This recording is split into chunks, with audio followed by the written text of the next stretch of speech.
good morning. Here to report a crime. Yep. An international war crime. Right. Hey! We're recording the podcast! Shut up! Good morning to you wherever you are, because it is Morning Somewhere! for August 3rd, 2024. My name is Bernie Burns, sitting right over there. She's dressed as a van seat for some reason. It's Ashley Burns. Say hi to Ashley, everybody. Just to give you a little bit of an idea how this podcast is going to go today. Sneaky. It's actually September. What'd I say? You said August 3rd. Let me tell you something. I've had a morning. We've had a whole, it's still early morning and you've already had a whole day. It was one of those things where it's like there was no drop that caused the flood, but goddamn, there were a lot of drops this morning. It's just one of those things. And I even said to Ashley at one point, she goes, "You ready to record the podcast?" And I go, "Hey, I'm resetting. I need like 10 minutes. And she goes, "Great." Yep, and I left the room. She turned on her heel and walked out. And I had a little reset. Had myself a little reset. Look, sometimes we just need that. Do-over. We just need that. You've seen me need those resets where I just I reach a point, I turn around, and I walk out of the room, and whatever is happening in the room behind me that I've just left is going to have to take care of itself for 10 minutes. So don't freak out. It's September, everybody. You didn't go back to August 3rd. Didn't go back. We're just trying to get some summer back, okay? I missed August 31st. August definitely is a 31 day. It is. It was a weekend. I missed it, though. I feel like it was just gone. Were you just not there? Just like I skipped it somehow. Time travel. Yeah, maybe. Time travel. It's also today's podcast, by the way, just to set you guys up for today. Pure dystopia today. Pure dystopia. It has nothing to do with my mood. My mood has been reset. Pure dystopia, and then we're going to talk about snacks, right? So a little bit of everything for everyone. This is like it was hard not to find something today that was ripped straight from the pages of like 1984 or something like that. Just crazy stuff going on. I'll start with one that's fun. So there was this robotics con somewhere. Sort of fun. Weird fun. Weird fun. Dystopian fun. It just shows how far along we are that now there was a robotics con and they were showing all these like near future robots. Like humanoid robots specifically. Like concept cars, but robots basically. Like you see it and there's a video of it, but you can't buy it in any way. By the way, did you see that somebody... They're never making it to production. Who was it? Somebody put out a concept car. It's on social media. So it's maybe just an AI rendering that somebody did. But somebody did a concept car. I want to say it was like Kia or somebody. Electric car ripped from the 80s. So it looks like it's all super square like the 80s sedans. Is that the Cybertruck? No, ma'am. No, ma'am. No, ma'am. That's not fully rendered, basically. Although I have to admit, if people want to drive a Cybertruck, more power to them. Drive a goddamn Cybertruck. Who gives a shit? At least you're not driving a giant, like, diesel-burning thing with rolling coal and all that stuff. And I know people fucking love to dunk on people like Trump and Musk every chance they get. I got better things to do than that. Honestly, better things to do with my time. If you want to drive a Cybertruck, go fucking crazy. Look, driving a Cybertruck takes commitment. So if you're committed to that, go for it. Have a great time. I just don't need to see on social media every time somebody sees a Cybertruck in the wild, they got to post a photo of it like, oh my God, I can't believe this. Or there was something recently where, you remember we used to talk about how like anytime a Tesla got in an accident, it was somehow national news. When a Tesla vehicle, you would think Teslas crash like 24 hours a day. Likewise, now I saw a social media post because a guy in a Cybertruck didn't tie down his lumber at like Home Depot, and then it spilled in the parking lot. It's like, what?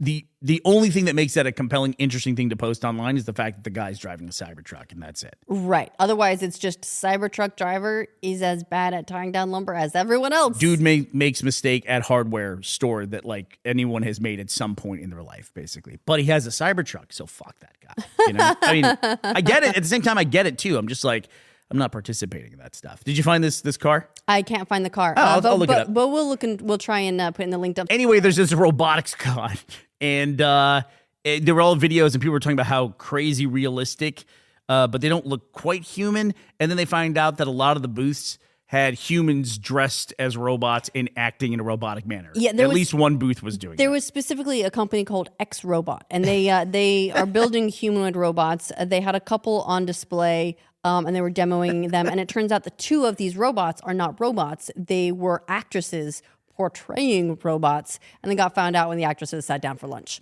Booth bots.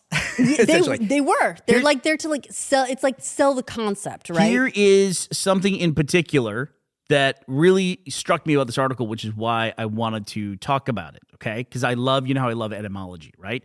So I'm just going to read a blurb from this article on, I won't even tell you the name of the website, because it's going to sound like a not real thing. Probably, it could be parody. Who the fuck knows? It's from Ocean's Vibe News. 2 of the robots, in quotes, rather than being cutting-edge creations, were actually human women cosplaying as sleek, futuristic gynoids. Their presence, likely orchestrated by animatronics company X Robots, added a twist to the spectacle, blurring the line between man and machine in a most unexpected way. Gynoids. Never heard that term before. Never heard that term Makes before. perfect sense to me. That sounds like something I'm collecting in Animal Crossing. To me, it sounds like Robo-Pussy. Sorry. It's what it sounds like to me. But that is literally the first time I've ever, whether or not this is a satirical article or something, somebody wrote the word gynoids, and that will be the first time in my life I've ever heard the expression gynoids. A gynoid, or fembot, is a feminine humanoid robot. Gynoids appear widely in science fiction, film, and art. It has a Wikipedia article. Well, the prefix GYN being like gynecology. What is gyne? Gyne. Like, we all know what a gynecologist is. Yeah, I mean, it's like a lady parts doctor. So these are gynoids. Yeah, so it is referring to the bit that you think it's referring to. So the dudes that buy gynoids, those are the people we'll be making fun of, like Cybertruck. Cybertrucks are just like, that's like the appetizer before the gynoid revolution. Then you'll really be able to make fun of those fuckers when they're not tying down their load out in front of the peep show or whatever the fuck they do. Uh-oh. Oh, no, I forgot to tie down my load. I didn't secure my load. There's in this article they embedded a tweet from someone who posted videos of the actresses dressed as these robots and doing these demonstrations. And it is one of those things where we're gonna get to the point where they're gonna look like this at some point. They're getting there. They're getting there. The problem with it is that it's too close for comfort, right? Is that out of these numerous gynoids that they were demoing, 2 of them were real, and it took time for people to figure that out. Well, the funny thing about this to me is we're so far down this road, is now it's like, oh, those are humans? It's like having the humans in the mix makes it seem lame now, right? Like, This is the lame trick. Not that we're faking it with technology. Now we're faking it with these fucking meat sack humans, Lame. Give me my actual robots. And I think the nickname for this robotics con is Uncanny Con, or maybe that was the headlines, the writer's way of like satirically like penning this. He did write gynoids. He or she wrote gynoids. It's the World Robot Conference. And it's not called Uncanny Con? So, maybe that's just its nickname. I like Uncanny Con. I think that's kind of I think the writer from Ocean's Vibe should go and do that. I think you need to start Uncanny Con, and just literally everyone at the convention needs to come dressed as a robot, and whoever is the most robotic wins a prize. Do you remember the early internet, Ashley? I was when you there, found yes. an obscure website, you believed in it more because it was some because guy. Because it was fringe, because it was, just like a guy. Like this guy does like a blog version of a dissertation on the cotton gin. It's like no one else would take their time to fake this. So it's got to be right. Or the example I always like to go to is the Battle of Hastings. I wanted to read about the Battle of Hastings one time, and there was a guy in like what looked like a mid-90s webpage with like rainbow bar dividers and stuff like that. And I thought, this has got to be authentic. It has to be. Now when I find something that I don't recognize, like 2oceansvibe.com, I will link this one and linked up. I'm just like, is this completely fake from top to bottom? Very, very possibly. Possibly. I mean, look, do you think an actual human is using the term gynoid? It's got a Wikipedia entry. Gynoids. All right. So bookmark. So this will be the first time. Listen, we did hear the term selfie from you. I heard it for the first time. Came back from Australia. Asked everyone on the Rooster Teeth podcast, have you heard of this term selfie? Everyone within the moment said, absolutely not. What a stupid name. What the fuck is that term? No one says selfie.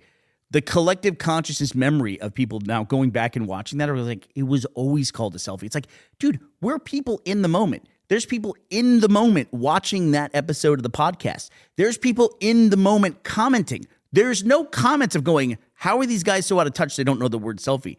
No one is saying that until 6 years later, and they're like, they didn't know it was called a selfie? It's always been called a selfie. No, it wasn't. It was in some parts of the world, but it was not called that in the U.S. when we were talking about it. It was the first time.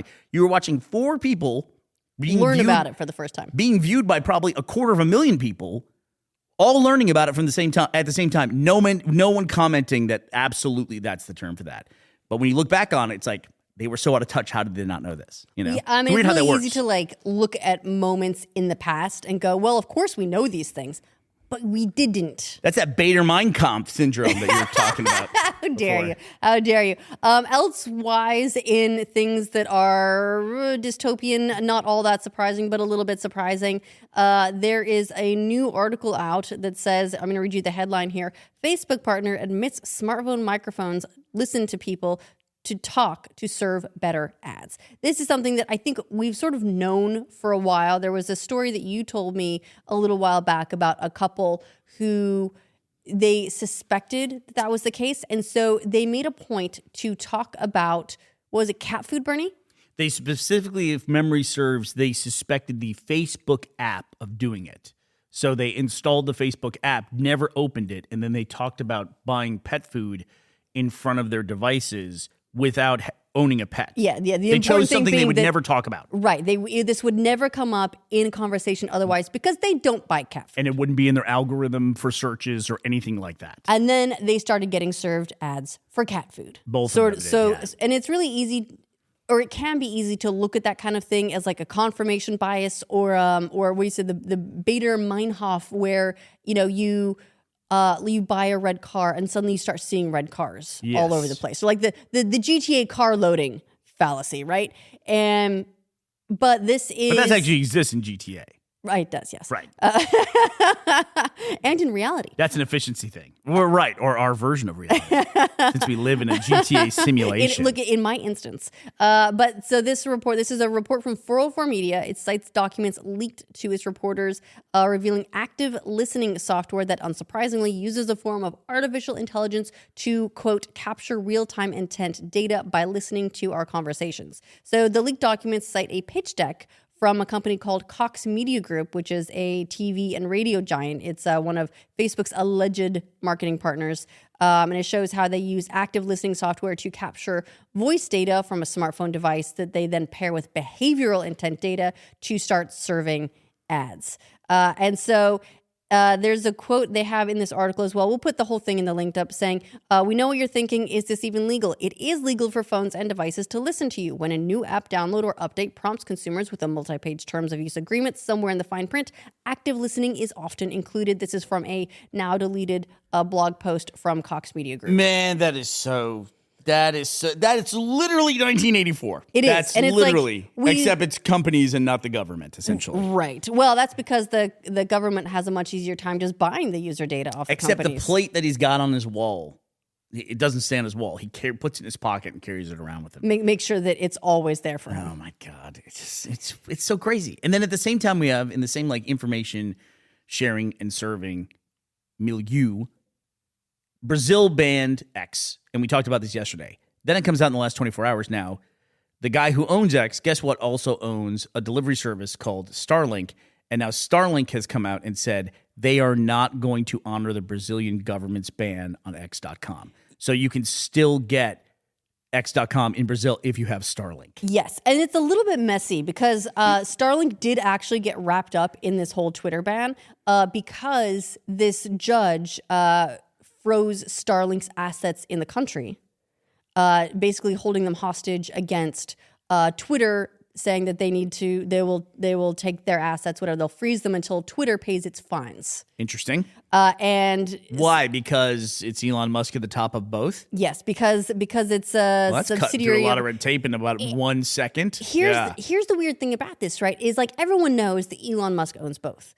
But legally speaking, depending on how you look at it, they would be completely separate entities. They are completely separate entities. They would be legally distinct. So Starlink is a subsidiary of SpaceX, which, yes, is owned by Elon Musk, but is a completely different business entity than Twitter. However, this judge froze the Starlink assets in the country as well. Starlink is saying that they will not comply with the order to stop serving Twitter until their assets are unfrozen. Well, that puts a little wrinkle in the celebrity CEO owner aspect of modern living, because if you look at X and you look at Starlink, completely different set of investors. I mean, X was a public company that was then brought private. So it used to be public. If X was still public, it makes you wonder how this would be handled. Would it be handled in the same way?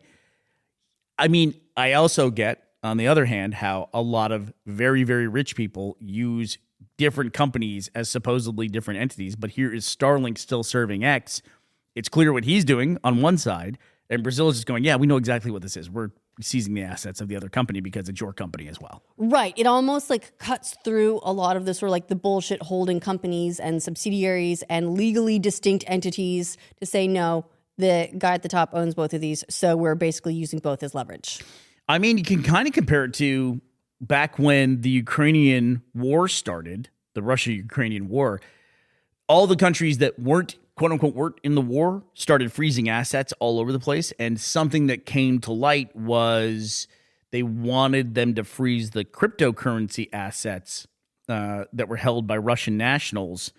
And all of the exchanges were like, we can't. That's not how this works. We can't do that. And everyone was very mad at people for essentially, a lot of people got mad at Bitcoin for not freezing the assets of Russian nationals. Like, there is no Bitcoin. There's no person. And then Coinbase started to take heat for it as well. They could potentially freeze the assets that people are holding on the exchanges. But the people who run cryptocurrency exchanges say, if we do that kind of thing because of, real world geopolitics, then it defies the reason why we're doing all of this to begin with. But people still, they took it on the chin hard because people were just like, they immediately turned around that crypto bros were funding the Russian invasion of Ukraine, which is interesting, Yes. When it's the exchanges who are selling this cryptocurrency on the blockchain. There are some real assets that they're holding, when they have an account. And not everyone moves it out of their account onto the blockchain or onto like a cold wallet. But at the same time, if they start seizing those things, those companies might as well just go, we'll just hang up a close sign and go out of business, Crypto's an amazing thing. I think I caught one out of every 3 words there. Oh, really? I'm sorry. When you're talking about like cold wallets and exchanges. How can I put this?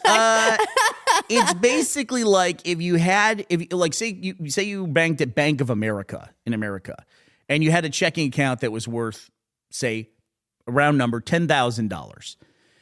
And then they said, hey, this person's, criminal, so we want you to seize all their assets. It's like, well, they used to have $10,000 here, but now they have about $5 in the account, and they took what's the remainder there? $9,995. They took that out in cash, and then they put it in their mattress, I think, somewhere in the world. Yeah, we're not sure where. They buried it. That's probably a better way to say it. They buried it somewhere in the world. And the government's like, well, go get it. And it's like, we can't. It's buried. It's out. You tell me where to get it. It's buried somewhere. It's gone from our bank. Yeah, it's like we can seize. It's not there to seize. We could seize the $5 and or whatever's left in the account here, but we can't go dig up the money that this person took and like buried somewhere in the world. But that was very relatable. Thank you. Thanks. Okay. We got there.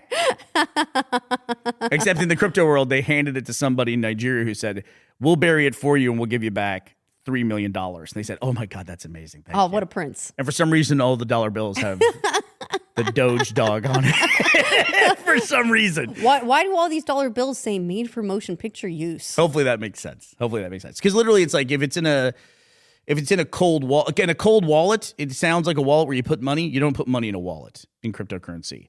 The wallet is the map. Is the map in this analogy. Oh, it's your treasure map. It's your treasure map. It tells you how to get there. And if you lose the cold wallet, you will always know that you had money buried somewhere under a tree. And it's still buried there. But you don't know how to get to it, basically. You can't find the tree. The worst part about crypto is if you lose access to it, you can always go visit that node on the blockchain and see your money. You just can't touch it. Ooh, that's rough. That would be rough. That's a little salt in that wound, isn't it? Which makes it interesting when, there's huge embezzlements or like an exchange collapses or there's some major criminal activity and people can see the money. Or, more innocuous version, the dude who invented Bitcoin or wrote the white paper on it, essentially, Satoshi, people can see his Bitcoin. They don't know who he is, but they're just sitting there. They've been sitting there like it's almost like a modern day like Ready Player One with the guy who made the Oasis. You know what I mean? It's like it's like you can see it all sitting there, but no one can touch it. But the moment it moves, everyone will know that it's moving. That would be a big day in crypto. Do you think that guy just like died and is just like it's just gonna be sitting there forever, untouched, unmoving? That's like $1 trillion question probably at this point. Oh man! All right, Bernie. I believe I was promised talk of snacks. Okay, talk of snacks. So have we covered all the dystopia today? Look, that was what you need more dystopia. You sounded like Wong in Endgame. You wanted more? We got robots. We've got our phones listening to us. Can I just say, we've got Starlink in Brazil fighting. Wong has my favorite line in the entire MCU. Was it about sandwich? It absolutely is about a sandwich. It's at the beginning of Infinity War when they're walking down the stairs in their wizard sanctuary, whatever it's called. I don't know. I never read Doctor Strange. The Sanctum Sanctorum? Yeah, that's it. And Doctor Strange says to him, they're talking about money, and he has no money, and he's offering to buy him a sandwich. And Wong says, I wouldn't say no to a tuna melt. And I don't know why. That just strikes me as such a funny conversation before the whole world falls apart. Would you ever say no to a tuna melt? Me? Never. Tuna melt is a world perfect is ending. sandwich. Are you going to say no to a tuna melt? You too busy for a tuna melt over there? World saver? Well, they don't know the world's ending at that point. Hulk/Banner crashes through the ceiling at that point in time, and then they reveal that Thanos is on the way. Do you think you're looking forward to Doomsday? Looking forward to Doctor Doom? Look, I am. I'm looking forward to seeing what they do. I'm looking forward to seeing if they can pull all these threads sort of back together in the same direction, because this era of Marvel has definitely been one of spreading out, right? This multiverse, whether it's like in this universe or this universe or this universe, and there's also there's in theater, and there's on Disney, and there's all these other things happening, and we're pulling Fox in now. So there's a lot of threads. And if they can manage to pull some of these threads back together, not all of them, I know that they were all like, this Eternals thread is maybe not working out for us. But if they can pull a lot of these threads back together into a cohesive finisher, I will be so impressed. I don't know that it's even possible, but I'm looking forward to seeing them trying. I think they've tried it in the comics. This is well after I stopped reading comics, but I think they've tried to like rein it back in a few times, but... At this point, they just keep always rebooting just like stuff. destroy the universe? Yeah. Well, you end up with stuff like all the multiverse spider people, By the time I was done reading comics, there was Spider-Woman, but that was it. Like, that was it. And Venom, I guess, if you want to consider Venom a spider person. But there weren't all these spider people, like different variants and things like that. But that's now a staple, it seems like, in the comics, right? Even they're making video games about the spider people. So. Well, and look, it can work out really well. Like the Across the Spider-Verse movies are fantastic. Well, people love Miles Morales in particular. But then there's Gwen, and then the Ultimate, the 2099 Spider guy that people like as well. Spider Pig. There's a lot of them. Spider Ham. That's his name. Spider Ham. My bad. Peter Porker. My mistake. I can't wait. He sounds like a snack. We've reached the absolute. I used to say Rom the Space Knight was the bottom of the MCU, but if they start doing Gru, then it's not Groot. It's Gru. He's like Is he Groot's cousin? I don't know what Gru is. He's like a Mongolian barbarian, I think. I don't know what Gru is, but yeah, if they do Gru, we're in big trouble. Well, look, they're already doing someone the Hunter. Craven the Hunter. Craven the Hunter movie looks exactly like what you expect. That's also like there's so many over the decades. There's so many heroes that are based in like the time. Like that's a safari guy. It's like who's doing safaris in 2024? Like it's just. Who's even in the safari culture? It's so bizarre. I got one last dystopian thing I got to hit us with. Okay. We didn't talk about the fact that in Iran, they hit 85 degrees Celsius on the heat index. Hottest day, depending on whether or not it stands, hottest day ever.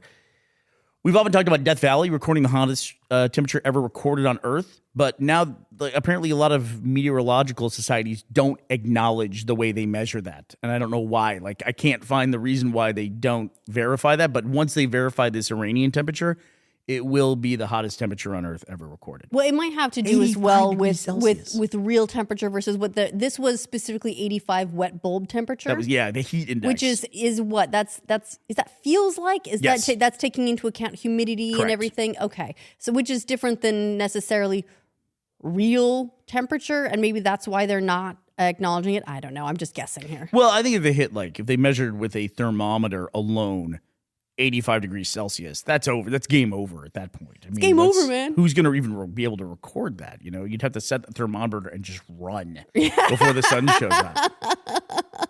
Get your humanoid robot to What take is that it on Fahrenheit? out there for you. It's like 180 degrees Fahrenheit. It's like insane. 15 degrees away from boiling in Celsius. So just think about that. It's just insane.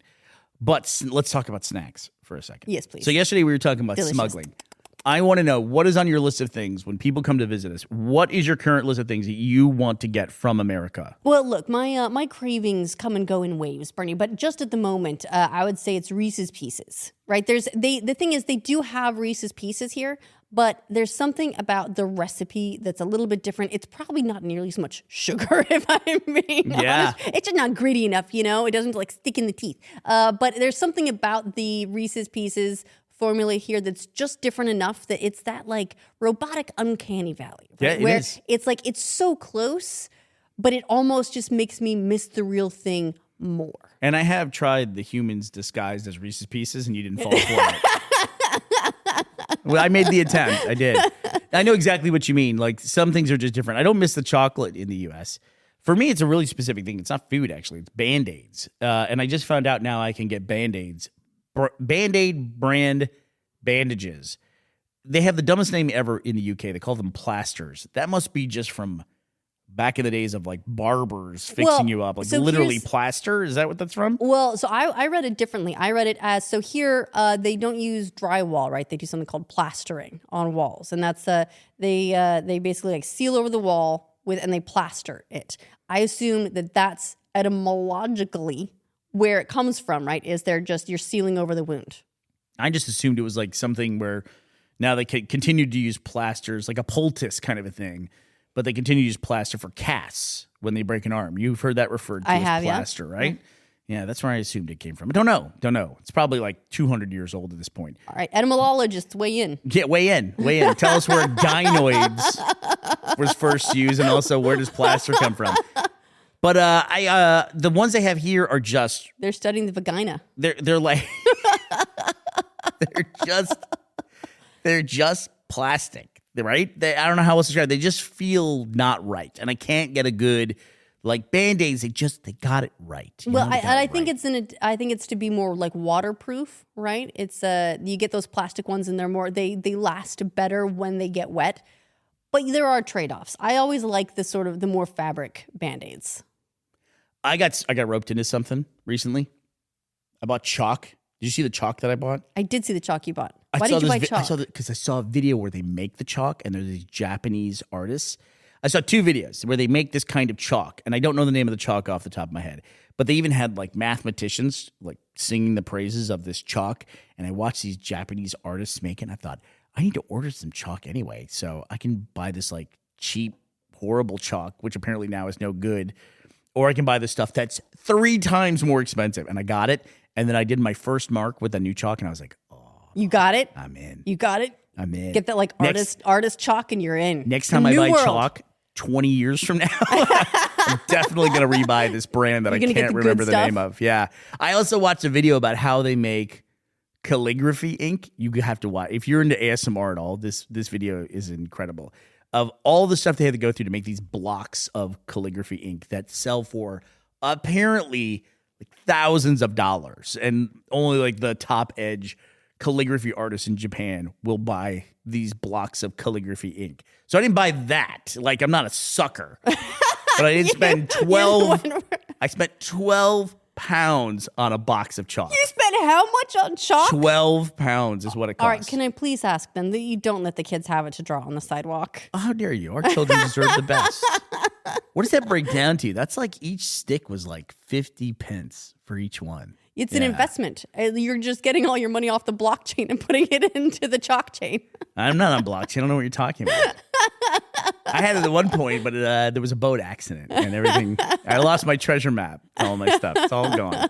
It's all gone. That's my story, and I'm sticking to it. You hear that, Starlink? I know you're listening up there. I know you're listening. Those satellites are just got microphones all pointed at us. All right. Well, on that pleasant note, before we leave today, I would like to thank our sponsors, Dylan Curtis and Ben Mack. Thank you both for sponsoring this episode of our show and all our dystopian horror at patreon.com/Morning Somewhere. Thank you for supporting our Reese's Pieces mule and luxury chalk lifestyle that we've got over here. Thank you very much. We really appreciate it. All right. Well, that does it for us today. Not August, but September 3rd. 1984. We will be back to talk to you tomorrow. We know you'll be listening because you have a microphone in our house. Bye, everybody.